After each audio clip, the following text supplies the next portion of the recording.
Kami bersyukur kepadamu ya Tuhan, untuk kesetiaan-Mu di dalam menyertai langkah hidup kami, di mana kesetiaan-Mu lah yang menjadi tanda bahwa betapa Engkau mengasihi dan mencintai kami. Biarlah saat ini kami pun ingin semakin terbuka, karena Engkau yang rindu untuk memperbaharui kami di dalam kasih dan kuasa-Mu. Maka saat ini ya Tuhan, kami ingin semakin datang dan masuk ke dalam hadirat-Mu untuk membuka hati. Santo Yusuf yang menjaga keluarga Nazaret, Kau menjaga Bunda Kudus, juga Yesus penebus. Sudilah doakan kami pada Yesus anakmu, dan lindungilah selalu kami sekeluarga. Jakob Adam Janui Diosat Viro Mariae Declarados as Jesus qui vocator Christus. Santo Yusuf yang menjaga keluarga Nazaret, Kau menjaga Bunda Kudus, juga Yesus penebus. Sudilah doakan kami pada Yesus anakmu, dan lindungilah selalu kami sekeluarga.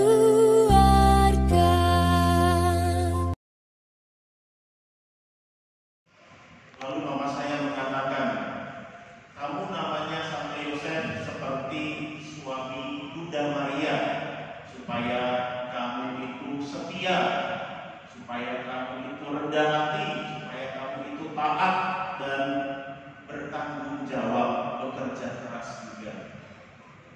Waktu itu saya belum begitu banyak membaca bagaimana Santo Yosef ya, dan di kitab suci pun juga kisah mengenai Santo Yosef sedikit ya. Terakhir itu ketika Yesus hilang di Bait Allah pada saat usia 12 tahun.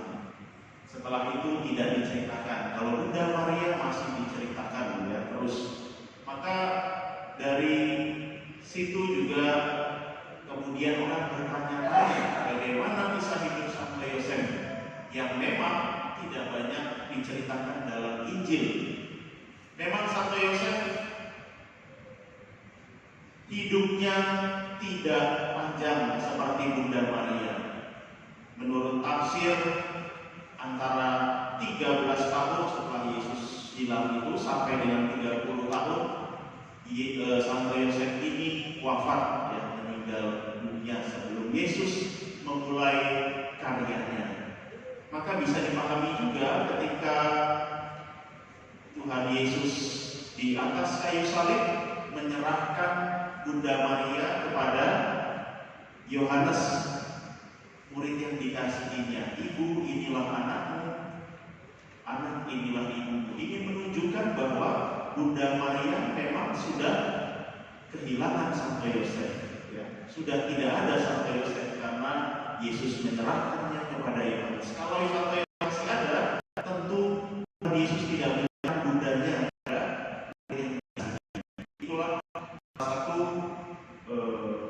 bukti bahwa Yosef memang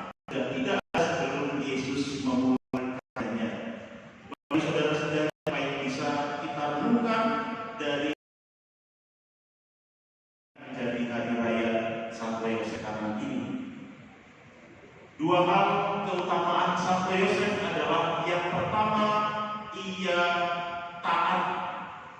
Kita tahu dalam bacaan Injil tadi, Santo Yosef mempertimbangkan untuk menceraikan Bunda Maria secara diam-diam. Kita tahu kalau itu terjadi, Bunda Maria yang hamil pasti akan terkena hukuman dari adat istiadat atau hukum Taurat, ya. Orang yang berzina pasti akan dihukum rajam. Tetapi kemudian malaikat Tuhan nampak dalam mimpi. Yusuf anak Daud, janganlah engkau takut mengambil Maria sebagai istrimu, sebab anak yang dalam kandungannya adalah dari Roh Kudus. Yusuf berbuat seperti yang diperintahkan malaikat Tuhan itu kepadanya, taat kepada Tuhan melalui malaikat. Bedanya malaikat, kalau Bunda Maria menampakkan langsung, salam hai engkau yang dikaruniai Tuhan memberkati. Tapi kalau Santo Yosef, malaikat menjumpainya di dalam mimpi. Tetapi tetap Santo Yosef percaya bahwa ini adalah kehendak Tuhan yang harus ia laksanakan. Tidak berpikir cuma mimpi, lalu dia kemudian melanjutkan untuk menceraikan Bunda Maria secara diam-diam. Tidak, tetapi dia melihat dalam mimpi malaikat yang menjumpainya itu menyampaikan pesan Tuhan kepadanya, dan dia tidak menonjolkan diri, tidak banyak dikisahkan, dan tipe orang yang tidak banyak ingin tampil, ingin menonjolkan diri, ingin dipuji, tetapi orang yang rendah hati. Dan dengan penuh tanggung jawab, dia tetap melanjutkan tugas dan perutusannya sebagai ayah, sebagai bapa dari Tuhan kita Yesus Kristus. Maka Santo Yosef menjadi teladan juga bagi para bapak-bapak, ya, bagaimana keluarga Kudus Nazaret, terutama Santo Yosef yang kita rayakan hari ini, bisa menjadi role model kita, bapak-bapak. Ya.